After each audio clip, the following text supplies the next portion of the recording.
Ugh, always so quick to get carried away, aren't you? Miranda, for a family that's not well off, maybe you shouldn't be living it up on my husband's dime. My sister-in-law, Miranda, let out a snooty laugh and directed that comment toward our family. Right now, we're smack dab in the middle of a Hawaii vacation, all of us, including her. Despite that, why would she make such a mood-killer comment? Sure, this trip was planned by my brother, who's a doctor. She has no right to complain given my brother's generosity. However, I'm her sister-in-law. No matter how irritated I get, I can't voice it out loud. I was thinking I had to change the mood somehow when suddenly, PFFD, Haga, Haga Haga. The atmosphere completely changed with my mom's laughter. My name is Elisa, and I'm 20 years old. I'm an ordinary college student attending the School of Education at a private university. I'm aspiring to become a childcare worker. My days are packed with assignments, hands-on training, and part-time jobs. The reason I can work so hard is all thanks to my family. I currently live with my parents. My dad is an office worker, and my mom works part-time at nearby bakery, a typical American family. I find great comfort in this normal family setup. Apart from my parents, I have an older brother, John, who's 8 years my senior. John graduated from a state medical school and is currently working at the hospital where my maternal grandfather serves as the director. Despite having such an accomplished brother, both my dad and mom support my dreams without comparing the two of us. Especially my mom, she's always been incredibly considerate towards me. It seems her own past experiences influenced her.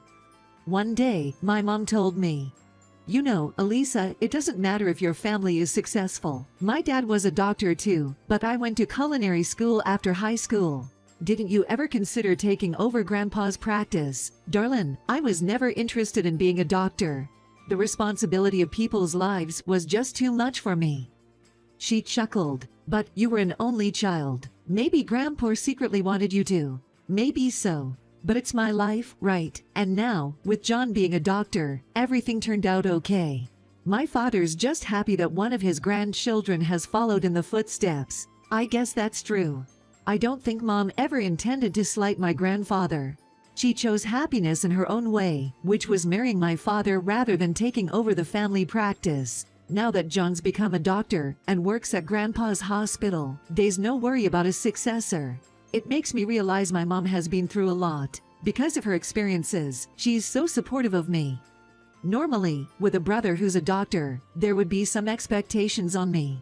But my mom doesn't expect anything particular from me, nor has she ever abandoned me. She purely believes in letting me be me and John be John. My dad feels the same. When I told him I wanted to become a childcare worker, he didn't hesitate and just said, "Give it your best shot." I'm truly blessed to have such wonderful parents. Given their upbringing, it's no surprise John is also a very easygoing person. Despite being a doctor, he's humble and always supports my dreams. Just the other day, after I had finished my training, he gave me a call. "Hey, Elisa, you finished your training today, right? Well done." "Thanks, John. It was tough this time. I was working with 2-year-old toddlers. Turbo twos, huh?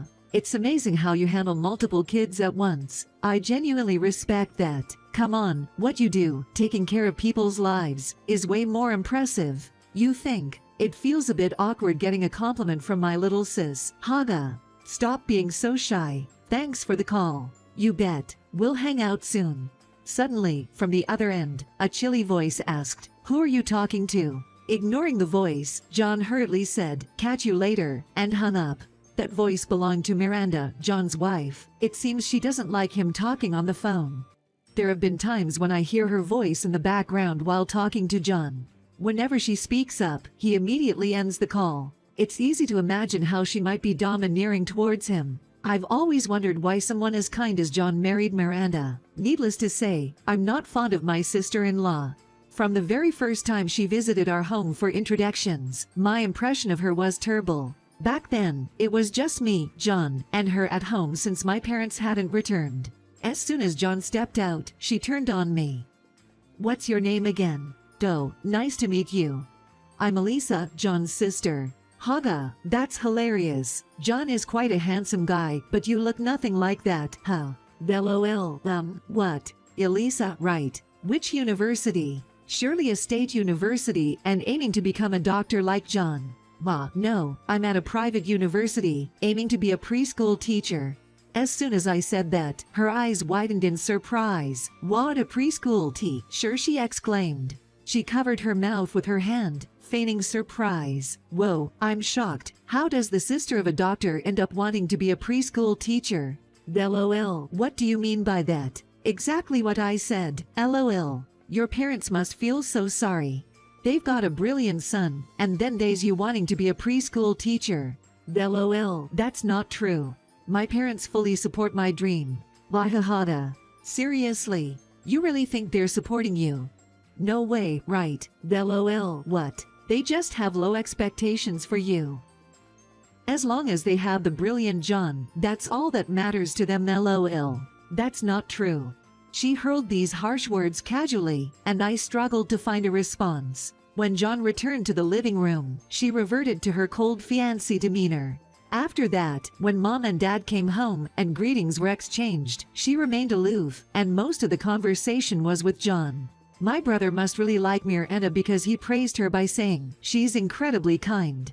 Furthermore, he consistently lauded her, stating, "She can make calm and rational decisions." Our parents probably didn't know what to say to John, who was so full of praise for Miranda. The next month, John and Miranda registered their marriage and officially became a couple. When they announced it, I casually asked my mom, "Mom, why did John choose Miranda?" "Why do you ask?" "Well, to be frank, she's not particularly pleasant, right? John said she's kind, but maybe in front of John she is. Look, if John's serious about her, we can't oppose it." "I guess so. As a family, as long as John is happy, that's what matters. So, Elisa, will you support John?" "Yeah, I understand. I mean, if John's happy with Miranda, I've got no complaints, but their marriage affects us all. She becomes my sister-in-law, and for my parents, she's their daughter-in-law. I can't help but worry about our future relationship, given her attitude." A year after their marriage, Miranda's attitude remained unchanged. Whenever John and I talked on the phone, she would get annoyed. Whenever we have family gatherings, Miranda doesn't show up, and it's mostly just my brother. Even on special occasions when they both attend, she's always on her phone and doesn't try to join in the conversation. I harbored complicated feelings about her attitude. Yet, they were already married, and it's not my place to comment. All I could do was hope for my brother's happiness. Then, one day out of the blue, when I got home from college, my mom suddenly said with a big grin on her face, "Elisa, we're going to Hawaii." Kauai, yes. With John and Miranda, the whole family. Why all of a sudden? And why not somewhere closer but Hawaii? Well, it turns out, this trip was suggested by John. John did. According to Mom, John wanted to make up for not being there enough in the past. Since Dad turned 55 and Mom 50, hitting these milestones, he thought it was a good time for a family trip.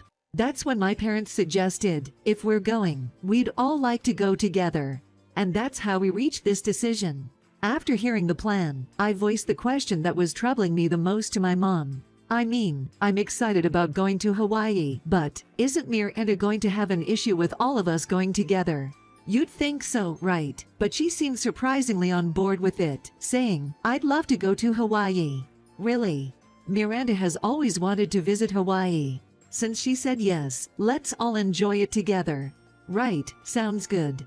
I've never been to Hawaii, so I'm super excited. And just like that, we decided to head to Hawaii in 2 months. The idea of Miranda coming did bring some mixed feelings, but the anticipation of Hawaii overshadowed them.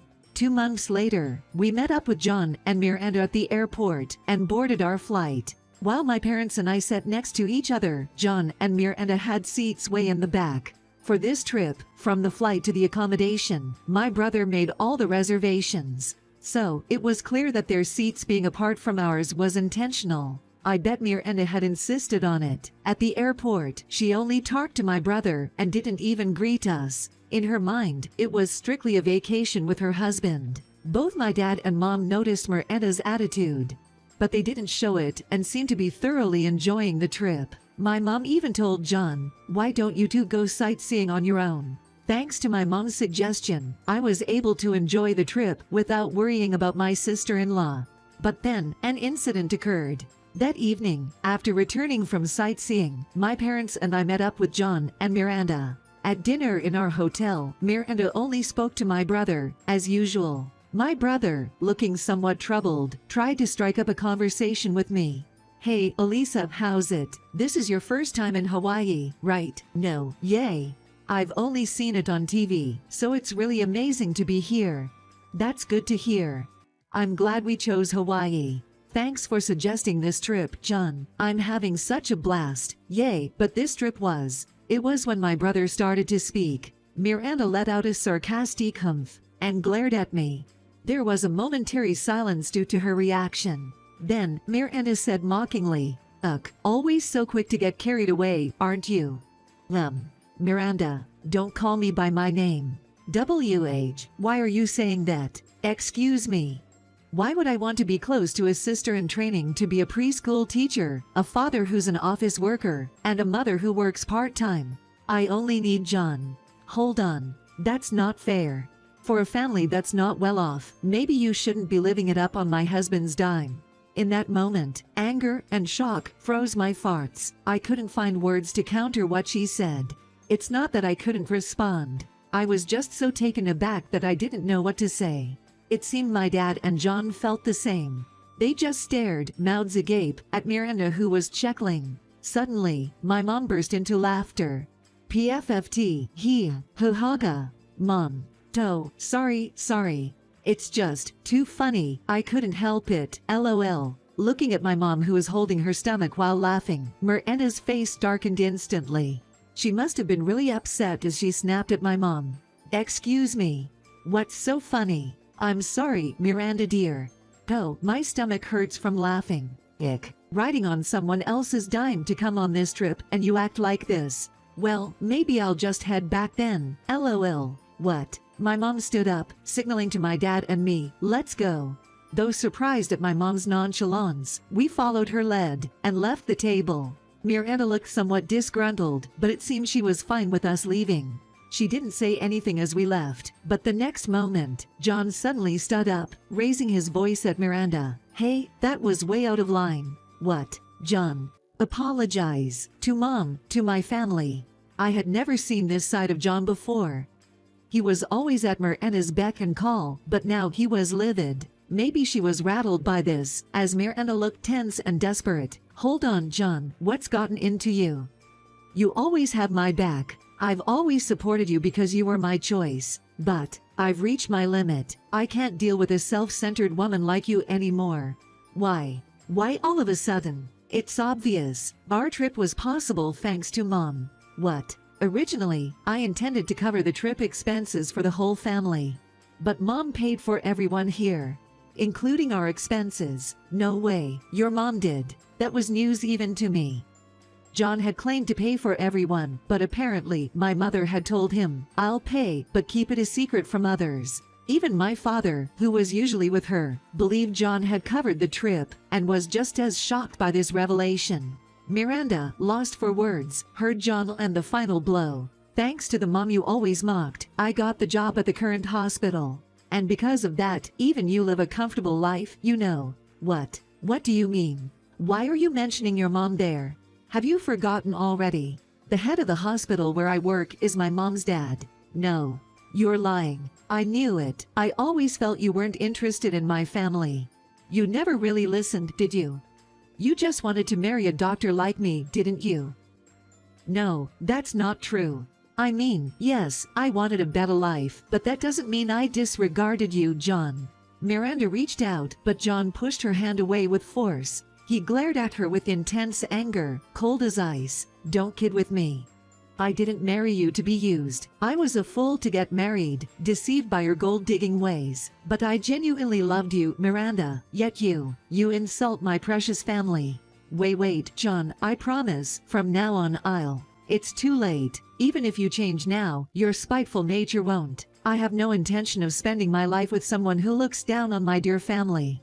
It's not my parents who should leave. It's you, Miranda. Miranda's face turned pale as if drained of blood. John's words must have struck deep. Tears filled her eyes as she clung to him. "Please wait, John. I beg you. Forgive me. I'll do anything."